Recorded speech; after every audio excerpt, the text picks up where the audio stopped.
This video is long overdue, but even though my channel has been slowly dying due to my neglect, I wanted to post this video. I got an email last week from somebody who said, from watching your videos, I'm lost on what keyboard can be the most fitting. And this is not the first time that I've heard that kind of feedback. And so I suspect there is probably a lot of people who maybe still like feeling kind of lost even after watching a bunch of my videos, as well as a lot of awesome other channels that talk about these split mechanical keyboards, and still just feeling very unsure of what keyboard to get. And there's a lot of reasons for that. I think one of the biggest reasons probably is because these keyboards are expensive. Even for someone who is already into their career and has a decent income, this can be a tough purchase to stomach, especially when you're not sure if the keyboard you get is going to be the one that you like or that you really need. I've actually been pretty surprised at how many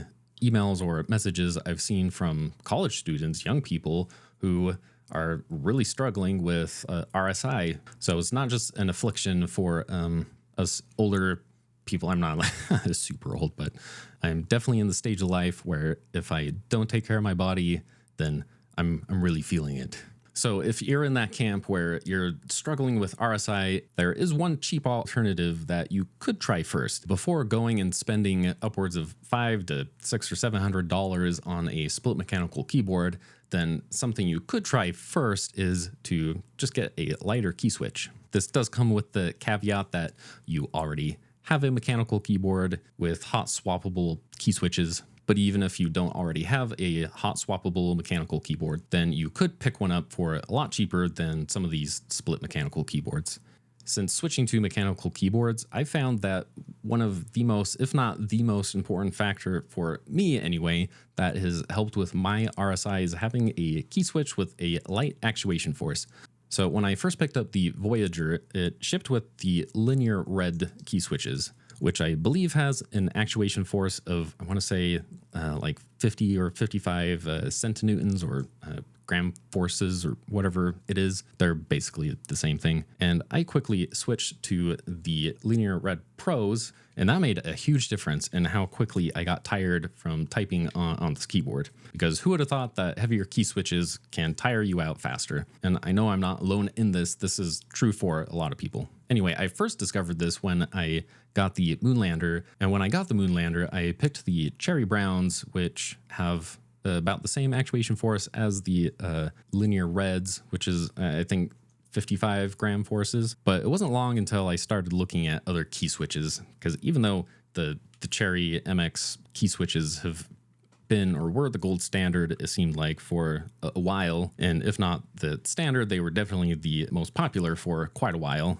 I started looking at other key switches. And after being influenced online by some YouTuber, I decided to get some, what are these called? Pandas, something pandas.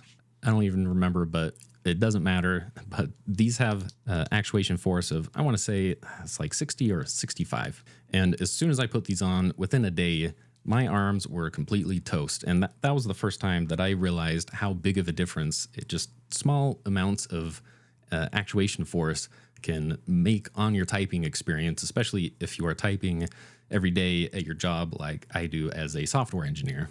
It adds up. I just finished recording and I totally forgot to mention that I got a different Glove 80.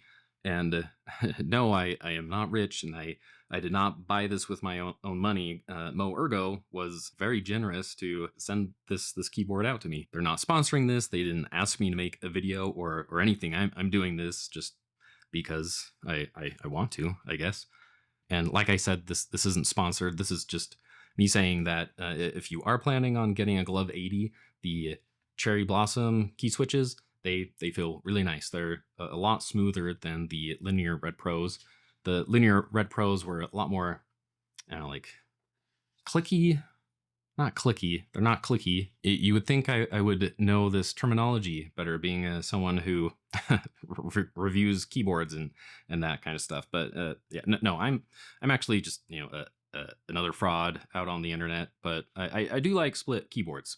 But these Cherry Blossoms are really smooth. So I don't know what magic they did on these key switches, but it feels really good. And it makes the typing experience on the Glove 80, genuinely, it's nicer. Anyway, to make a long story short, if you don't want to go and spend the $500 or $600 on a new keyboard, you could instead just try picking up a pair of lighter key switches and see if that improves things. If you don't have really bad RSI and it's just like little aches and pains and it hasn't progressed super far, then this may be all you need and you don't need to go and get a split mechanical keyboard in the first place. So that's the first thing. If you're not sure what keyboard to buy, maybe the answer is you don't need to buy a keyboard at all and you just should try out some new key switches. The other piece of advice I'd give if you're still not sure what keyboard to get is to just kind of go with your gut. I read all the comments that come up through on my channel, and people definitely have their preferences. And if there is one keyboard that just seems to really speak out to you, then I honestly, like, I would get that keyboard. Even if you're not sure if it'll be the most optimal keyboard for you, then I would still get that keyboard. I've read a lot of comments from people saying that they're not super big fans of how a specific keyboard looks, or they'll only get a keyboard that has ZMK firmware on it instead of QMK. There's a lot of diehard Kinesis fans, Digma fans, Glove 80 fans, ZSA fans. And if you're one of those fans, then stop arguing about it and just get the keyboard that you want to get. But I think it goes without saying that if you get a keyboard you're not excited about, then you're probably not going to want to put in the effort to learn how to use it.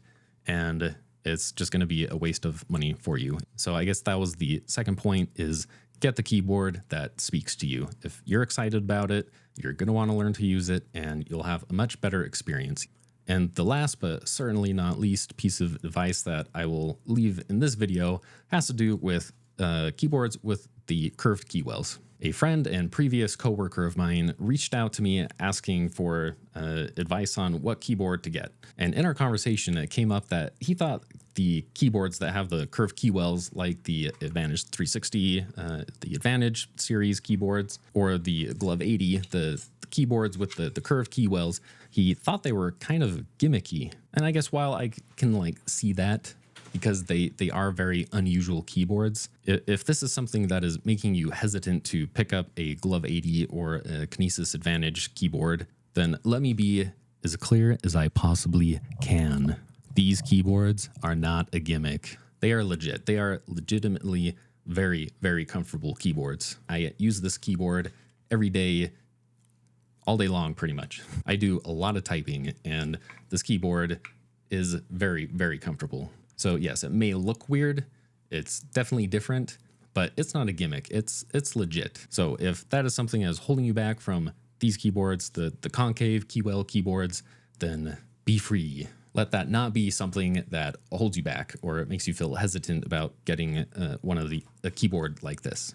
But whatever you do, even if you get a keyboard that is not concave, I'm just picking up the Digma Defy here, then get something that has tenting. Even if it's not a keyboard that I've reviewed, like it's, I have no skin in that game. You can get whatever keyboard you want, but I'm just saying from an ergonomic perspective, getting a keyboard with tenting is a game changer and so much more comfortable than standard keyboards. And I guess as kind of a bonus tip, if you will, and I'm calling it a bonus because I just thought of it on the fly and I wasn't planning on it. And I already said that I have my last tip, and I already gave my last tip. So this is a bonus tip, is if you're worried about the steep learning curve for keyboards that have a thumb cluster, then there are other options out there that are still split, but have a similar layout to traditional keyboards. And one of those keyboards that I'm excited to try out, at least I hope Digma will send me one, is the Digma Raise 2, which has not been released yet, but it is up for pre-order and has a 10% discount code right now. Like I said before, I have no skin in this game. If you go and get like any keyboard, like it doesn't matter to me. I genuinely hope that if you're dealing with RSI issues, that you get a keyboard that helps you continue to do whatever it is that you love doing at a computer that is appropriate and work related. I mean, I guess you could do other things. I don't know how a keyboard would.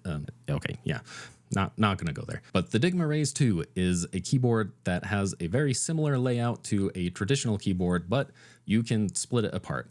And if the Digma Race 2 is anything like the Digma Defy, then I suspect it is going to be a very good keyboard, because the Digma Defy is a very nice keyboard. Another option is the Kinesis Freestyle. However, be aware that there's the Kinesis Freestyle 2 and the Kinesis Freestyle Pro.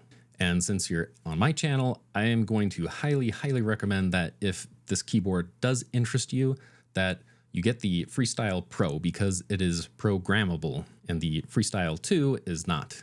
As of right now, the Freestyle Pro is $80 more at $179 US than the Freestyle 2, which is only $99 US. But being able to program your keyboard is a game changer. Going from a non-programmable keyboard to a programmable keyboard is like going from no electricity to electricity, or going without plumbing to having plumbing. Once you have it, you absolutely cannot go back. So that is the last that I'll say about that. My last bonus tip is, if you're scared of the thumb cluster, then there are other options out there that are split keyboards but still have a more traditional layout. Anyway, that is enough rambling for today. Thank you for watching, and yeah, I hope to catch you in the next one. I guess that's it. Do we get it? Get it in one take, Dexter? Huh? Do we do it? Do we make a good video? Can you wag your tail? Can you wag your tail if it was a good video? Come, oh, I see a twitch. Okay. I see how it is. I gotta work on some things. I get it. Okay. All right.